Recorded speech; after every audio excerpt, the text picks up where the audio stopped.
Good evening, ladies and gentlemen. Today is January 21st, 2021. It's a little after 11 p.m. And it's 77 degrees out. As you can probably tell, it just rained.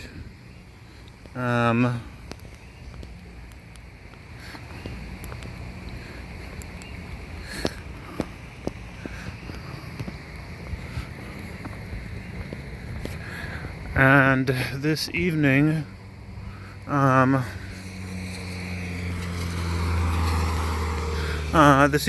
going to be just walking past the shopping centers. And back towards Waikea Elementary School.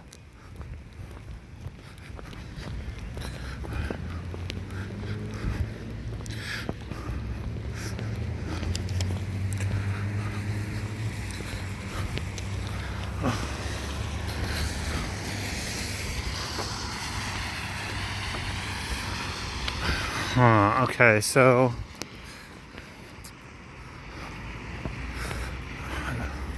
today was pretty chill. I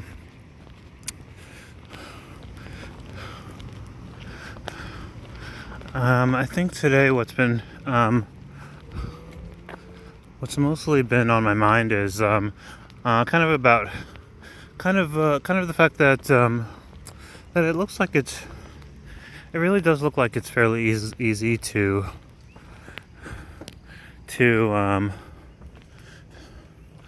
start up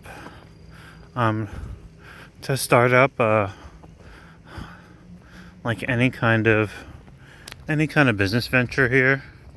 And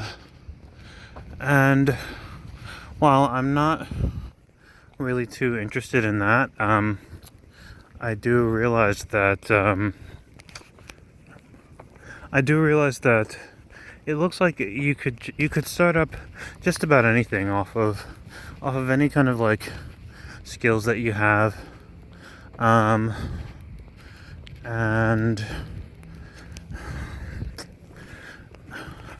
you would be only one in a handful of people who were doing anything similar.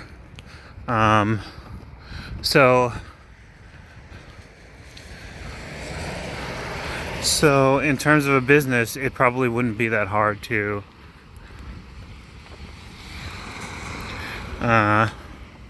actually pick up business.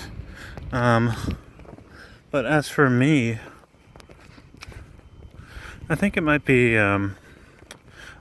cool to get the equipment for a radio station. Back on the mainland, I had a supervisor who did the same. Who did the same out in Georgia, because there were more frequencies that were available. He was able to just get the right equipment. I'm not sure what kind of clearance you need, or if you even need any. Depending on, how light usage is, but I don't know. I think that's something that I'll look into.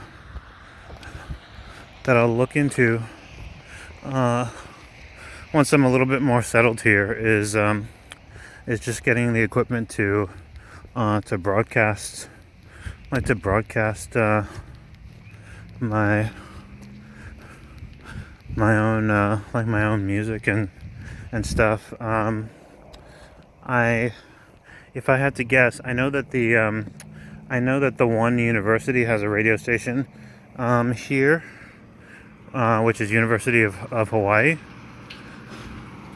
And if I had to guess, for alternative music, that's probably the only station that might play any. I haven't had a chance to listen.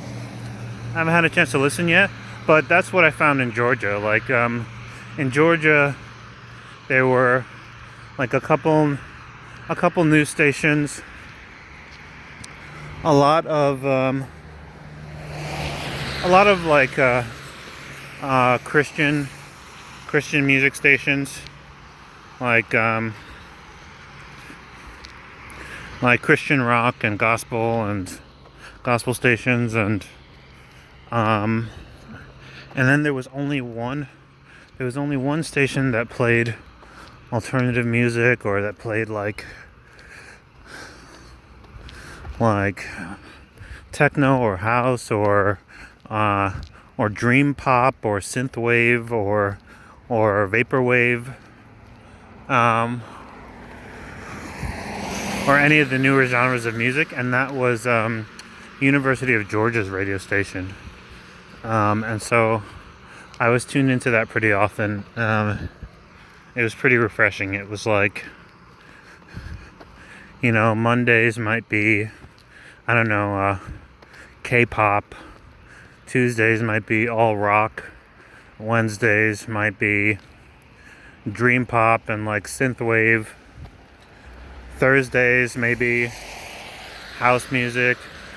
Fridays all underground rap. Like, pretty cool. And so I imagine it wouldn't be that hard to be able to jump on one of the frequencies here, and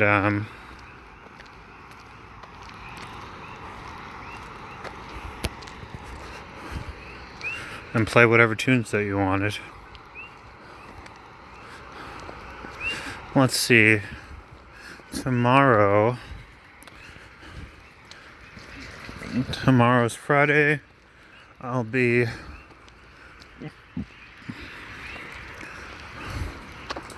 working in Poanico.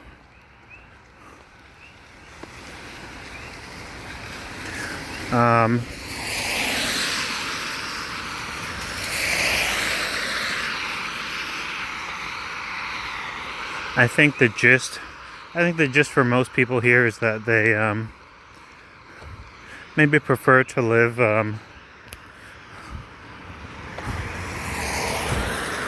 away from the city. They prefer to live like north or south of Hilo. I think about a half an hour south is an area called Puna. That's a little bit more chill, a little bit more quiet. Looks like more expensive real estate.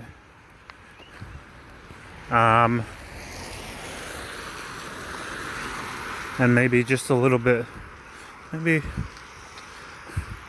a little bit more seclusion. I'm not sure. And then north of Hilo is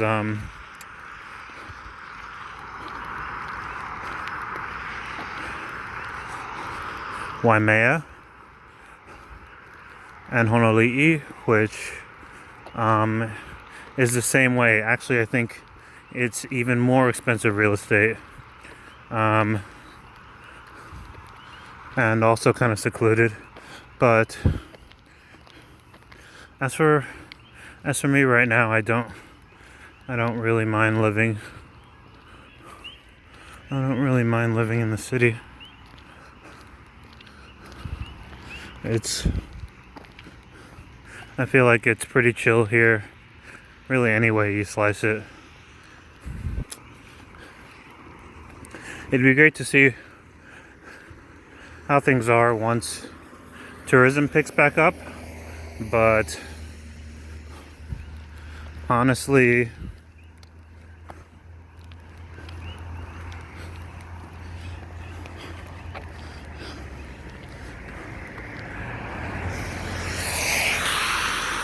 I'm enjoying how chill it is here. It's definitely a huge, is it called a juxtaposition?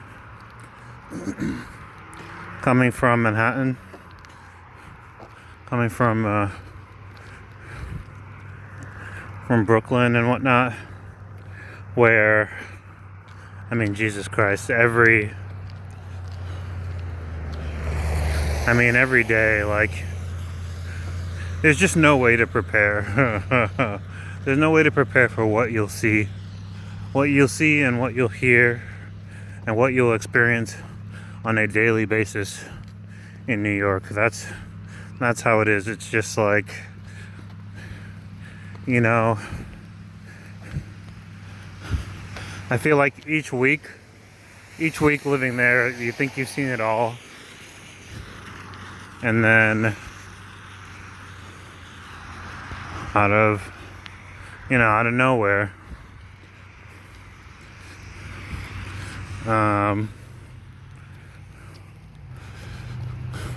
just boom, someone comes up with something crazy, like, you know.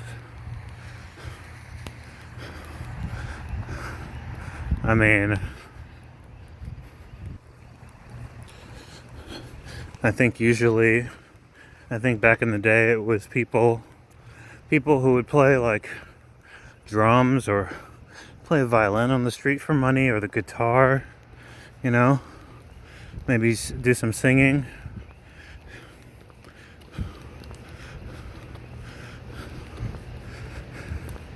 And it eventually got to the point where you'd see people playing the theremin, like playing, you know, these off-kilter instruments that no one knows about or no one knows how to play.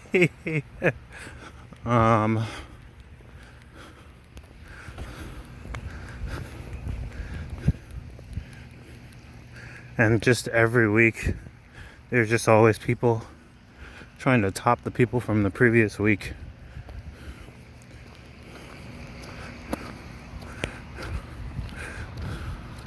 I think they even had one homeless girl there who made it on American Idol, who used to just sing in the subways. Made it on American Idol. I know here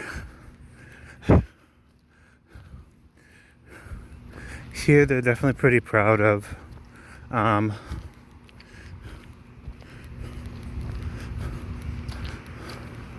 the different celebrities that come from the Hawaiian Islands too. There were a number of people that I was surprised came right from here, right from Hilo, right from the Big Island, that I didn't know about until I lived here, like Ryan Higa, Jason Momoa, Dwayne Johnson. I was surprised. I guess I never bothered like looking up where a number of people came from, but I've already definitely met people who, like, you know, either had parents that like grew up or went to college with, you know, some of these people. It's definitely, Hawaii is definitely a place where you can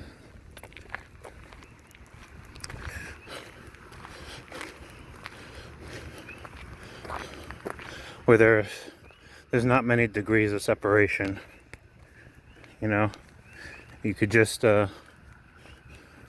give someone a last name and they'll be like, oh yeah, I know that family.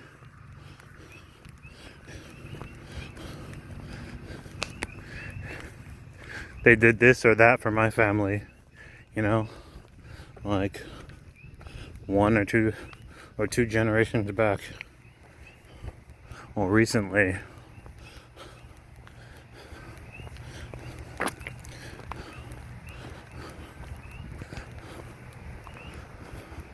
But yeah, But yeah, I've just been brainstorming a little bit.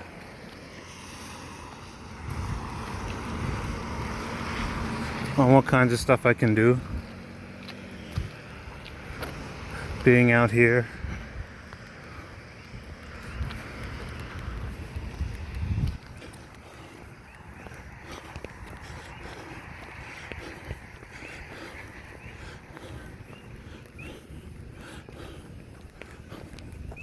But so far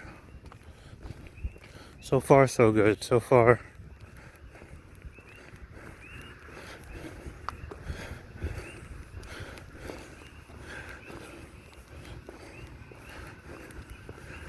it's just really quiet and chill.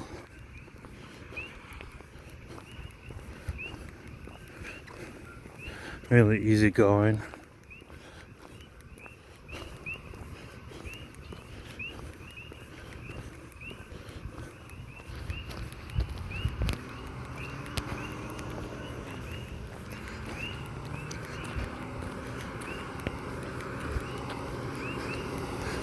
One thing that surprised me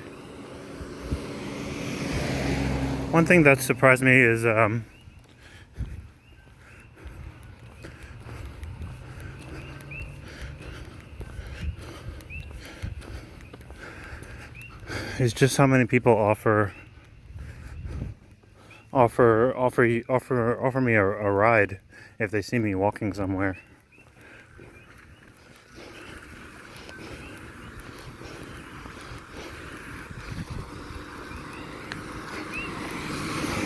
I feel like I got that a little bit living up in Cartersville, Georgia. You know, the sort of country or southern or country hospitality doesn't really exist in Atlanta anymore because I think too many people moved there. And so now the culture is like a little bit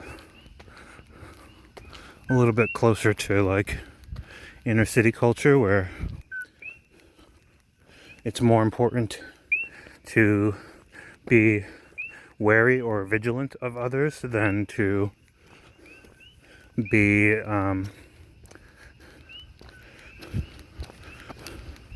like empathetic just for your own safety. But out here, so far I've only done it once. Okay, that was a stray dog. There's a rather large stray dog that just ran past me.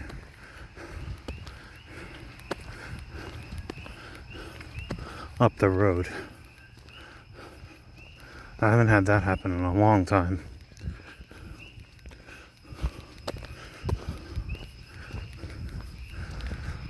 The last time I'd encountered a stray dog that size or larger was actually the only time I traveled to any to Europe, probably back in like 2006 or 2007. I was in Brussels, and I'd gone on a trip by myself. I was in my 20s. I went out there for like a techno party, and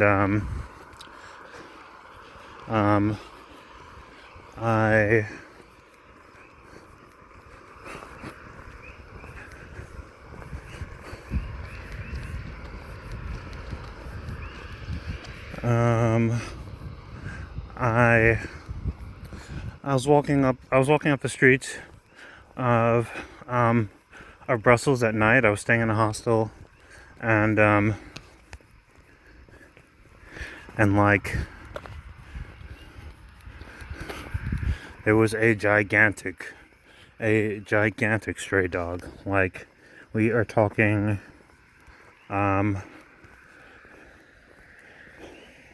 It was a mixed breed. It was like a geez, what are those Scottish dogs called? Oh shoot.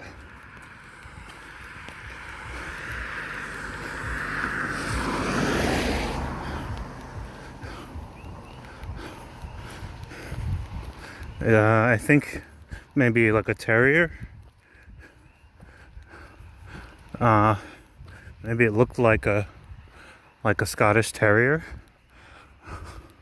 but it was the size of a large Great Dane. It wasn't the size of like a typical Great Dane, but it was the size of a large Great Dane, and it was just stray. So, you know, we're talking like a 7-foot tall dog, you know, if it could stand on its hind legs. Like, we're talking like a gigantic dog that was just like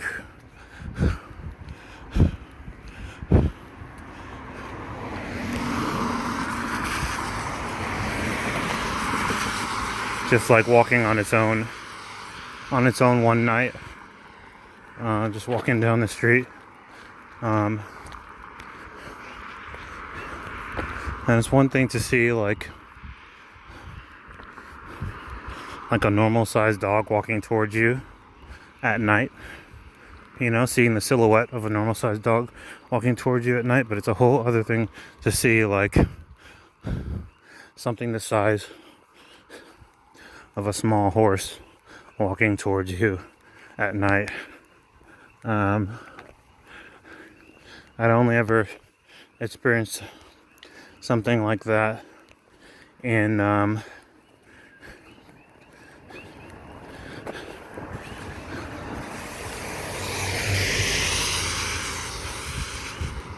driving.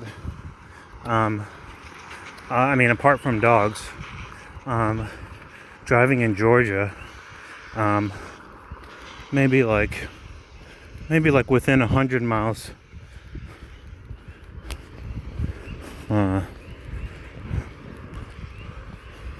south of Atlanta, maybe a little bit more than that. It was really far, a good deal south of Atlanta, to the point where it was rural, where there's just like huge stretches of grass and like fields, and then like just one random farmhouse, until, you know, like another 20 minutes that you drive until you see the second farmhouse. And I was working as like a Lyft driver, an Uber driver, and I dropped someone off in a really rural town, and it was late, like maybe close to 1 in the morning or something, 2 in the morning. And after I dropped him off, I just tried to pay attention to the GPS in order to head back. And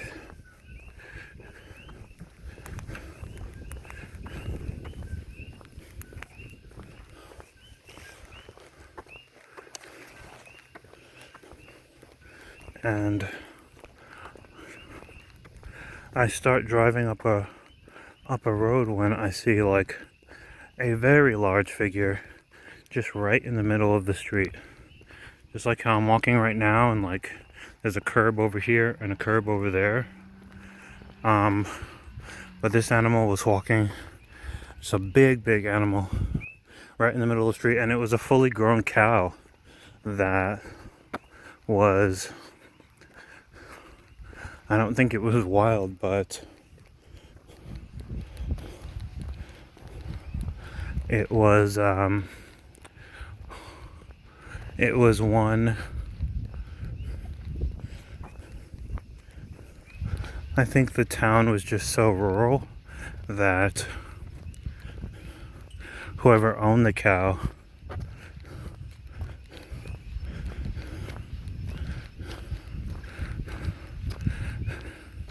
basically, it was safe enough to just let this one cow just like walk around town wherever she wanted, knowing that she would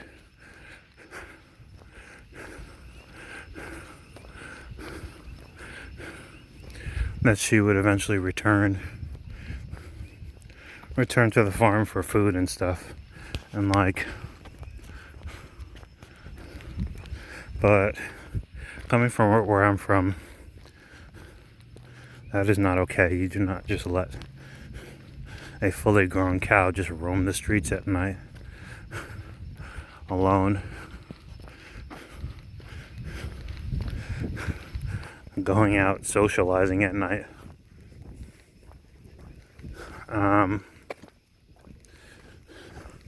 In any case, those are my thoughts for this evening. I think I'm gonna wrap things up right here, and we'll check in with everyone tomorrow.